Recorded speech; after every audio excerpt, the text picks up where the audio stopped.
আসসালামু আলাইকুম বন্ধুরা, সবাই কেমন আছেন? আশা করি ভালো আছেন। আজকে চলে আসছে কিন্তু এই যে আমার আরিফ কাকার দোকানে। কাকা আসসালামু আলাইকুম, কেমন আছেন কাকা? কাকা কপি কত করে লাগাইছেন? কপি 60 টাকা। কপি কিন্তু আজকের বাজার টাটকা 60 টাকা। এত সুন্দর কপি দেখে মনে হয় কাঁচাই খাই। সঙ্গে বেগুন, বেগুন কত করে কাকা? বেগুন 120 টাকা কেজি। চায়না 3 বেগুন, খুবই স্বাদ কিন্তু। কাকা টমেটো কত? কাঁচা টমেটো? কাঁচা টমেটো 70 টাকা কেজি। পাকা পাকা কত করে লাগাইছেন কাকা? পাকা টমেটো 120 টাকা কেজি। সালাদ সেই সুন্দর কিন্তু।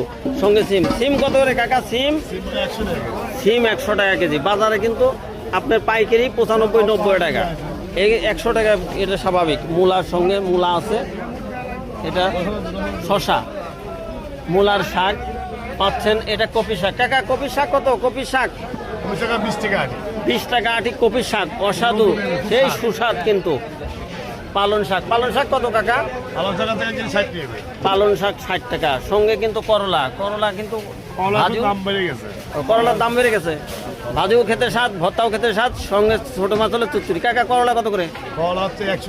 করলা কিন্তু দেখেন দাম বেড়ে গেছে 100 টাকা কেজি। কেন? বাজারে কি করবে, বাজার এখন যদি উৎপাদন না হয় তাহলে তো অবশ্যই বাজারে দাম বাড়বেই। সঙ্গে পিছনে ভটভটি আছে। আর যারা কাঁচা তরকারি কিনতে চান চলে আসবেন কিন্তু আরিফ কাকার দোকানে। দোকানটা কিন্তু সোজা বিশ্ব রোড থেকে পুরাতন এই 16 পিসের কিনার দিয়ে চলে আসছে গলি, গলির সামনেই চলে আসবেন আরিফ কাকার দোকানে। হাট এবং অনহাট নাই, সবসময় পাবেন কাকাকে। তাই আলুপট্টিতে হাটের দিন, অনহাটায় পাবেন গোস্ত হাটা, সরাসরি বিশ্ব রোডের কিনারে। ভালো থাকবেন, সুস্থ থাকবেন।